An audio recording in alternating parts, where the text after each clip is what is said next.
A noite prometia ser especial. O marido organizara uma celebração em casa, reunindo toda a família. Enquanto os brindes ecoavam pela sala, a sogra levantou sua taça com um sorriso que não chegava aos olhos. Chega de fingimentos, declarou, cortando o ar com palavras afiadas como lâminas.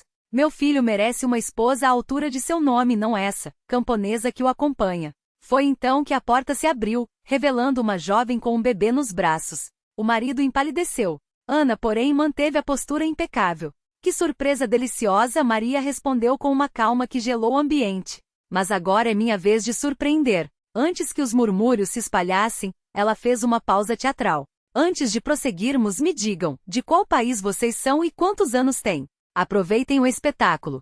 Seus dedos deslizaram pela toalha de linho imaculado, ajustando a salfeira de cristal sob um buquê de rosas brancas. Aquela noite marcava seus 35 anos, idade em que, segundo a sogra, um homem deveria estar firme em suas conquistas e, acima de tudo, garantir um herdeiro. Ana sabia que aquele jantar era uma armadilha. Nos últimos meses, o ar pesava com uma tensão velada, disfarçada por sorrisos educados e conversas vazias. Seu olhar percorreu a sala, os copos reluzentes dispostos com precisão cirúrgica, os pratos alinhados como soldados, as cortinas caídas em dobras perfeitas.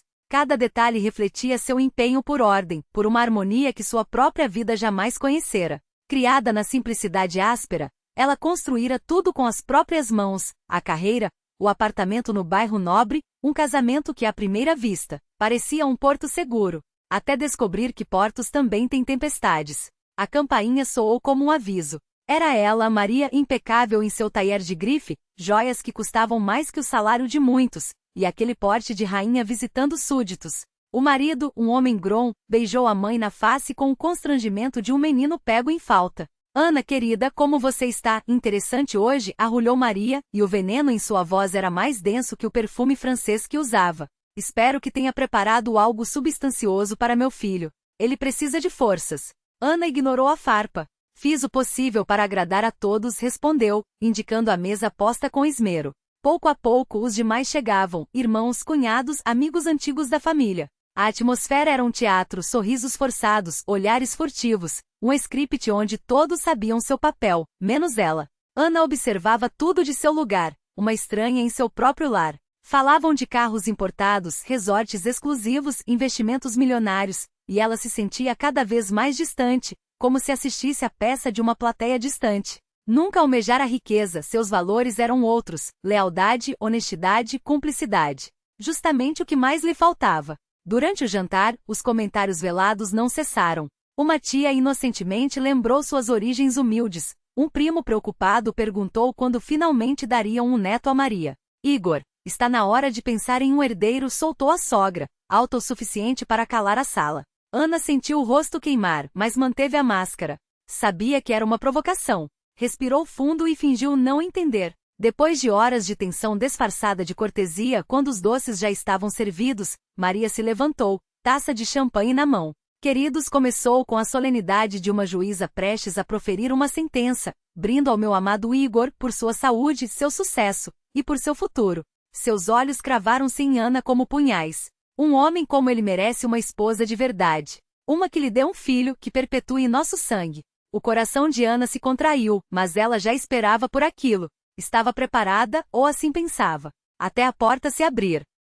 Maria fez uma pausa dramática, saboreando o silêncio atordoado. Infelizmente nem todas compreendem seu verdadeiro papel, continuou fitando Ana com desdém. Mas confio que Igor fará a escolha certa. Um gesto seu, e a porta se escancarou. Entrou Marina, jovem, bonita, com um bebê nos braços e um sorriso tímido. Igor corou até a raiz dos cabelos, paralisado entre a mãe e a amante. Marina avançou, oferecendo a criança como um troféu. A sala congelou. Os convidados trocavam olhares desconcertados. Todos aguardavam a explosão de Ana, lágrimas, gritos, uma cena digna de novela. Mas Ana apenas respirou fundo. Seus olhos passearam por cada rosto. O marido covarde, a amante ingênua, ou não, a sogra triunfante. Não havia desespero em seu olhar, apenas uma frieza calculista. Você tem razão, Maria disse, e sua voz cortou o ar como uma lâmina. Nem todas entendem seu papel. Levantou sua taça. O cristal soou como um sino fúnebre na quietude opressora. Obrigada pelo presente, continuou, com um sorriso que não chegava aos olhos. Mas agora é minha vez. Igor parecia petrificado, preso entre as duas mulheres, como um animal acossado. Maria, pela primeira vez, mostrou uma sombra de inquietação. Marina, antes tão segura, agora se encolhia, apertando o bebê contra o peito. Ana pousou a taça na mesa com um estalo seco. Lentamente tirou de sua bolsa uma pasta espessa. As folhas de papel premium farfalharam ao serem depositadas diante de Maria, como uma acusação silenciosa. Aqui estão todas as respostas, anunciou, varrendo a sala com o olhar. As perguntas que vocês tinham medo de fazer, e as que eu não queria responder. Até hoje. Abriu a pasta. A primeira página exibia capturas de tela, dezenas delas, impressas em alta definição. Mensagens de Marina. Não para Igor, para outro homem. Um homem a quem ela chamava de meu amor paizinho, com quem planejava sugar até a última gota daquele otário, e se livrar da cadela que atrapalha nossos planos. Ana segurou uma das folhas bem perto do rosto de Marina. Reconhece a letra, querida? Perguntou com uma calma que aterrorizou a todos. Marina tentou esboçar um sorriso, um gesto patético, distorcido pela culpa e pelo pânico. Ou prefere que eu leia em voz alta como você arquitetou nossa feliz vida familiar? Ana deixou a pergunta pairar no ar, cada sílaba cortando como uma lâmina. O rosto de Marina esbranquiçou. Seus lábios tremeram, mas da garganta só escapou um som gutural, desarticulado, como se as palavras tivessem se transformado em espinhos. Maria Stepanovna, a matriarca inabalável, parecia agora uma estátua de sal prestes a desmoronar. Seu olhar, sempre carregado de superioridade, oscilaram entre o horror e uma fúria surda. Foi então que Ana deslizou os dedos sobre outro documento. Para os mais céticos disse, com uma calma que gelou o sangue de todos, aqui está o resultado do teste de DNA. Folhas timbradas, carimbos oficiais, a assinatura de um laboratório independente. A prova irrefutável. Igor não era o pai da criança de Marina. Um murmúrio elétrico percorreu a sala. Os convidados, até então contidos em um silêncio opressivo, trocaram olhares incrédulos, sussurros abafados. Ana ignorou-os. Seus olhos estavam fixos em Igor, um homem quebrado, cujos olhos refletiam o desespero de quem acaba de perder todo o chão sob os pés. Ele parecia um menino perdido, abandonado em um lugar que não reconhecia mais. Você realmente achou que eu acreditaria nessa farsa barata, Igor? A voz de Ana era um veneno doce, pingando desdém. Você realmente pensou que eu era tão ingênua, ou tão estúpida? Ele tentou falar, balbuciar alguma desculpa, mas Ana cortou-o com um gesto seco da mão. Não gaste saliva. Tudo já foi dito. Então, com a precisão de uma cirurgiã, ela retirou o último documento da pasta. Era a petição de divórcio. Assinada. Protocolada. 2 semanas atrás. Ana ergueu o papel, deixando que todos lessem a data em letras garrafais. Meu presente de despedida, disse, sublinhando a informação com a unha impecavelmente pintada. Note bem, 2 semanas antes de Maria Stepanovna decidir nos presentear com essa família feliz, 2 semanas antes de você, Igor, perceber que eu, afinal, não servia aos seus planos. Ela fez uma pausa estratégica, deixando que o peso das palavras afundasse em cada consciência. Os rostos à sua volta eram um espetáculo, choque e admiração, uma pitada de medo. Ana absorveu tudo, sem pestanejar. E não se preocupem com a divisão de bens, continuou, agora com um sorriso que não chegava aos olhos. Tudo está devidamente arrestado por determinação judicial. Então, Maria Stepanovna. Aqui, ela virou-se para a sogra, cujo rosto ardia em uma mistura de humilhação e ódio. Seus planos de espoliar o que é meu podem esperar. Na verdade, podem esquecer. Foi então que Maria Stepanovna explodiu. Você, como ousa? A voz saía entrecortada, as veias do pescoço saltando como cordas de um instrumento desafinado. Como ousa me enganar, me trair dessa maneira? Ana riu, um som cristalino, quase musical. Enganar? Trair? Ela abanou a cabeça, como se fosse uma professora decepcionada com uma aluna medíocre. Você confundiu os papéis, querida. Eu apenas joguei o seu jogo, só que melhor. Seus olhos varreram a sala, detendo-se nos convidados que minutos antes sorriam com hipocrisia. Agora seus rostos eram máscaras de espanto, algumas até com um brilho de respeito velado. Desculpem pelo fim abrupto da festa, anunciou Ana, elevando levemente a voz. Mas acho que vocês terão muito o que discutir. Com um movimento fluido, ela pegou a bolsa da mesa e drapou sobre os ombros o casaco de cachemir, como uma armadura de elegância. Os olhares a seguiam, queimando-lhe as costas, mas ela não vacilou. Sabia exatamente o que fazia. Sabia que aquela era a única maneira de se libertar da teia de mentiras que a sufocava há anos. Divirtam-se, disse, já se dirigindo à saída. O espetáculo acabou. Pelo menos para mim. Na porta voltou-se uma última vez. Seu olhar encontrou o de Igor, um homem destruído, cujos olhos imploravam por algo que ela já não tinha mais para oferecer. Igor pronunciou seu nome como uma sentença. Desejo a você tudo de melhor. Uma pausa calculada. Embora duvide que isso faça alguma diferença. E então Ana cruzou o limiar, deixando para trás o caos que ela mesma orquestrara. O ar frio da noite a golpeou limpo, revigorante.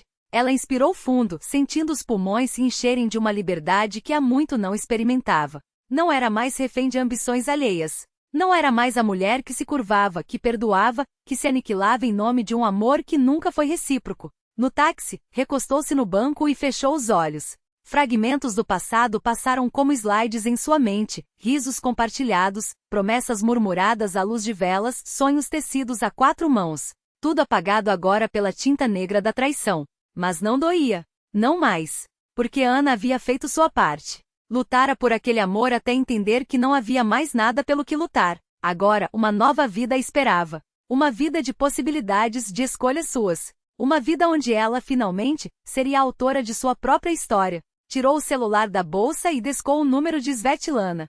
Svet, olá. Como você está? Sua voz soava firme, quase leve, apesar do turbilhão dentro dela. Ana? Meu Deus, que surpresa! Tô afogada em trabalho, mas e você? Como foi a festa? Ana sorriu. A festa foi reveladora. Digamos que eu me separei. Silêncio do outro lado. Então, o quê? Você tá brincando? Não, querida. Não estou. Ana olhou pela janela, observando a cidade passar em borrões de luz. Conto tudo quando a gente se ver, mas preciso de um favor. Urgente. Uma ajuda para encontrar um lugar para morar. E talvez, um emprego. Outra pausa. Depois, a voz de Svetlana explodiu em entusiasmo. Ana, você não faz ideia de como eu tô feliz em ouvir isso. Largo tudo e vou aí agora mesmo. Você me conta tudo no caminho. Ana riu baixinho, sentindo algo quente e genuíno se expandir no peito. Sabia que poderia contar com você. Sempre respondeu Svetlana antes de desligar. Ana guardou o celular, os lábios ainda curvados em um sorriso.